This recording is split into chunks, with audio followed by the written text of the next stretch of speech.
बिस्मिल्लाहिर्रहमानिर्रहीम। Welcome to home cooking secrets. कैसे हैं आप सब? आई होप कि सब खैरियत से होंगे। आज हमारे किचन में बन रही है बहुत ही ज़बरदस्त, सिर्फ 3 चीज़ों से तैयार हो जाने वाली बेसन की बर्फ़ी। इसको बनाना बहुत ही सिंपल है और बहुत ही जल्दी से ये तैयार हो जाती है। तो चलें इसे बनाना शुरू करते हैं।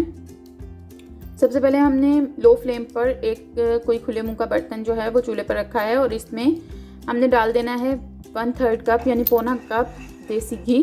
आप दूसरा घी भी इस्तेमाल कर सकते हैं। सेम टाइम दूसरे चूल्हे पर मैं एक और बर्तन रखकर उसमें डाल रही हूँ 1/3 कप पानी।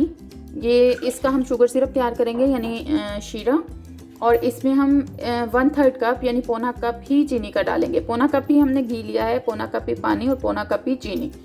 और यहाँ इसको अच्छी तरह से हिला लेंगे एक दफ़ा, और इसमें साथ ही शामिल कर दूंगी मैं 2 से 3 सब्ज़ इलायची तोड़कर मैंने डाल दिया। आप चाहें तो इनको यहाँ से स्किप करके जब बेसन भुन जाए तो उसमें भी शामिल कर सकते हैं इलायची पाउडर, लेकिन मैंने यहाँ साबुत इलायची डाल दी है।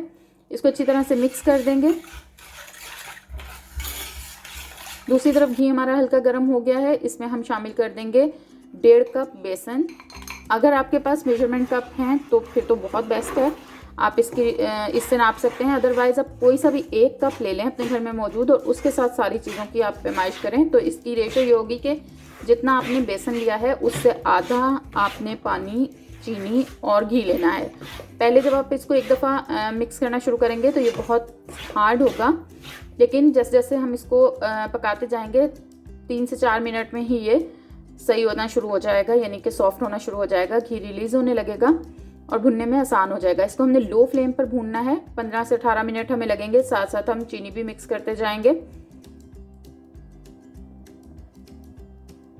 5 से 6 मिनट के बाद ये देखें इस कंडीशन में आ गया है बेसन हमारे पास। ये काफ़ी पतला हो गया है अब, और इसको भूनना बहुत आसान है। फ्लेम हमने लो ही रखनी है, या लो थोड़ी सी आप ज़्यादा कर लें, लेकिन मीडियम तक नहीं लेकर जाइएगा, वरना बेसन जो है वो बहुत जल्दी काला सा हो जाएगा। शुगर सिरप को हमने 10 मिनट तक पकाना है। घड़ी से देखकर आप 10 मिनट पका लें तो वो बिल्कुल परफेक्ट तैयार हो जाएगा। या फिर इतना तैयार करना है हमने इसे कि इतना पकाना है यानी कि ये चिपचिपा सा हो जाए। ये देखें इस तरह से चिपकने लगे हाथों को और आधा तार बनने लगे, तब हम इसका चूल्हा बंद कर देंगे। यहाँ पर बेसन को भूनते हुए मुझे तकरीबन 20 मिनट हो गए हैं और बहुत अच्छा सा बेसन जो है वो भुन गया है। खुशबू से भी पता चल रहा है। अदरवाइज़ आप इसको थोड़ा सा हाथ में लेकर चख भी सकते हैं। मैंने इसमें शामिल कर दिए हैं पिस्ता और बादाम हैं सिर्फ मेरे पास, जो कि मैंने क्रश किए हैं, क्योंकि ये छोटे छोटे से पीसेस जब मुंह में आते हैं खाते हुए तो मुझे बहुत पसंद है।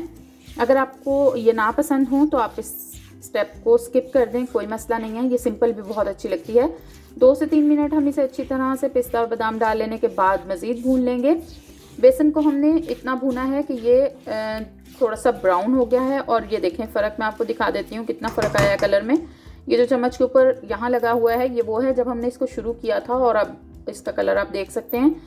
अब हमने चूल्हा या तो आप बिल्कुल बंद कर दें या बहुत लो कर लें और इसको, या फिर चूल्हे से हटा लें, जैसे आपको आसानी लगे, क्योंकि ये थोड़ा उड़ेगा। आपको जैसे आसानी हो आप उस तरह से करके और आहिस्ता आहिस्ता करके इसमें शुगर सिरप शामिल करते जाएँ और उसको अच्छी तरह से चम्मच चलाते हुए मिक्स करते जाएँ।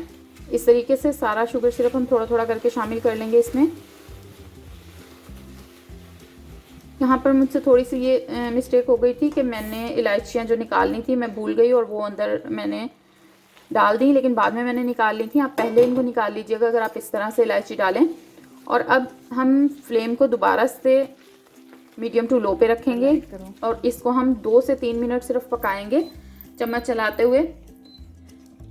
ये अभी जिस तरह से बर्तन को और चम्मच को चिपक रहा है, सिर्फ 2-3 मिनट में ये इसको छोड़ना शुरू कर देगा, बर्तन को भी छोड़ देगा। और ये देखें चम्मच से भी चिपकना बंद हो गया है, ये बिल्कुल इकट्ठा सा हो जाएगा। तो बस यहाँ पर ये बिल्कुल रेडी है। इससे ज़्यादा इसको मत पकाइएगा, वरना ये फिर बाद में बहुत सख्त हो जाएगी बर्फ़ी।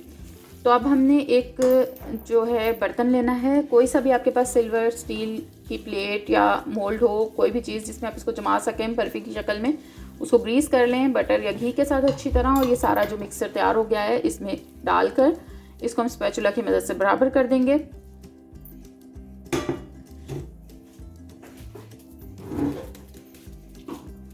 बराबर कर लेने के बाद जो हमने पिस्ता और बादाम थोड़े से मैंने लंबे लंबे काट कर भी रखे हैं ऊपर से गार्निश करने के लिए, वो हम लगा देंगे। और उसके बाद हम इसको रख देंगे बर्फ़ी को सेट होने के लिए। तकरीबन आधे से पौना घंटा लगेगा।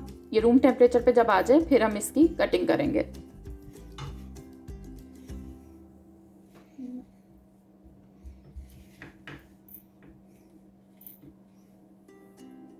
यहाँ पर बर्फ़ी जो है हमारी वो सेट हो गई अच्छी तरह। 45 मिनट तकरीबन मुझे हो गए इसको रखे हुए, और कितनी सॉफ्ट है ये आपको अंदाज़ा हो रहा होगा। बिल्कुल सेट हो गई है, रूम टेम्परेचर पर आ गई है। अपनी मर्ज़ी के साइज़ के आप पीसेस कट कर लें और इसको बर्तन में से हम निकाल लेंगे कट करने के बाद।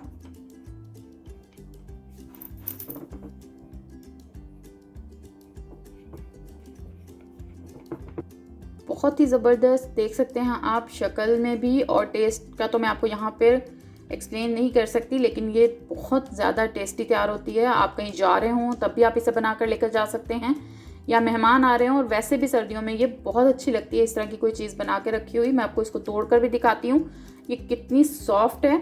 ये देखें, इसका टेक्स्चर आप देख सकते हैं, बहुत ही परफेक्ट है। आप इसे एक दफ़ा ज़रूर ट्राई कीजिएगा, सिर्फ 20 से 25 मिनट में ये बनकर तैयार हो जाएगी बिल्कुल। वीडियो अगर आपको पसंद आए तो लाइक और शेयर कीजिएगा, चैनल को सब्सक्राइब करना बिल्कुल मत भूलिएगा। Thanks for watching. अल्लाह हाफिज़।